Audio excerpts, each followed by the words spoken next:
Notice how the bathtub's still intact? This shiny part here, that's the base of the North Tower.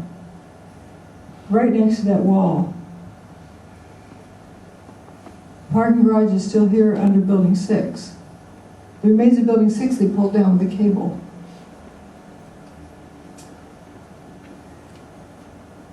If the towers had slammed to the ground, the seismic chart would have reflected it. And that did not happen. That's the biggest smoking gun. One of the first responders said, I don't remember the sound of a building hitting the ground. Somebody told me that it was measured in Richter scale. I don't know how true that is. If the building is hitting the ground that hard, how do I not remember the sound of it? There's another story that came up. A fellow who worked in the 27th floor of the North Tower, when all the mayhem started, he decided he wasn't going to get any work done, so he was going to go home. He lived on Staten Island. So he walks past Tower 2 towards the ferry terminal. Tower 2, it looks like the fires are out, building's in good shape. He gets to the ferry terminal, which is up close, and you can't see the towers from there because it's bigger buildings blocking your view. And then some idiot, well, he thought it was an idiot, came up to them and said that the South Tower just collapsed. Well, that can't be. They just walked past the building. It was, fires were out, building was in good health. They didn't feel a building slam to the ground. They didn't hear it slam to the ground. I mean, this guy must be an idiot, right? They get on the ferry goes out in the Hudson River, and they now can see there's only one tower standing. He was just totally blown away. That part of the building doesn't make a thud when it hits. That's how the building landed. Earlier that year, in January, there was an earthquake in Midtown Manhattan. The seismic station that recorded the earthquake recorded the principal wave, the primary wave hitting, and then the secondary wave. And the timing between those two tells you how far away the epicenter is from the recording station.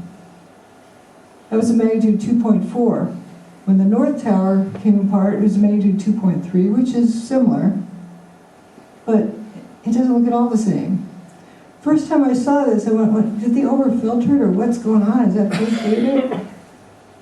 As it turns out, this is only the surface waves. No S wave and no P wave. S waves and P waves travel through the earth. If the building had slammed down a bedrock, it'd be like ringing it like ringing a tuning fork. And the signal would have traveled to the seismic recording station. It's the Palisades one, which is just north of there, about 20 miles. But there's only the surface wave. Now let's think of that.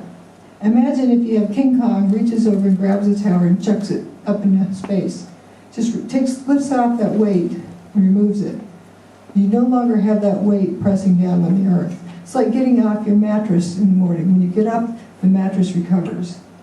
That's a surface wave, from unloading. That's the equivalent seismic signal that was recorded for Building 2. And for Building 1, if you turned all of it but the bottom 20 stories to dust, you would get the seismic signal that was recorded, approximately.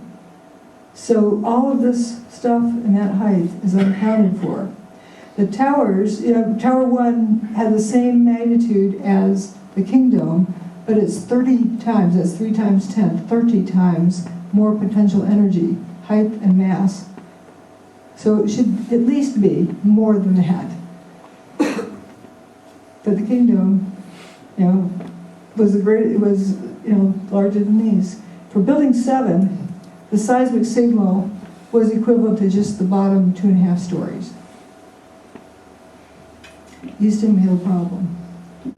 But no banging, just removal of the weight. The earthquake, you see that, I call it the snout that leads up to the big wave, this little thing here, the primary wave, and the P wave travels quicker. It's like snapping a rubber band. And then the S wave is more of like wiggling a jump rope. And then the surface waves.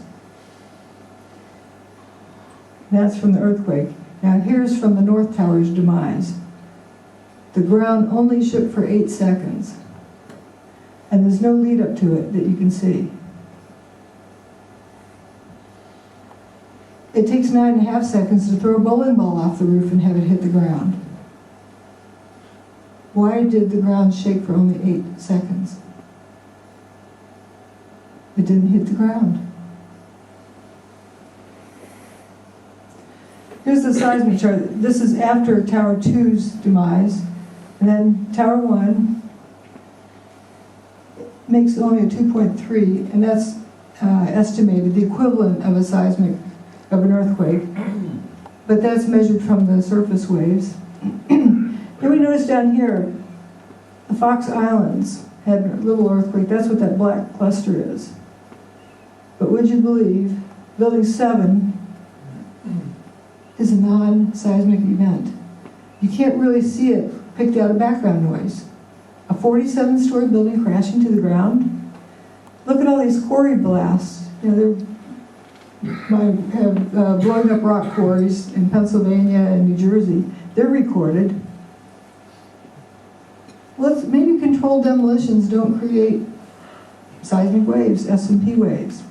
Well, Seattle Kingdom, they blew that up in earlier, like I think it was in 2000, in March or April, I forget the date, March 26, 2000, something like that.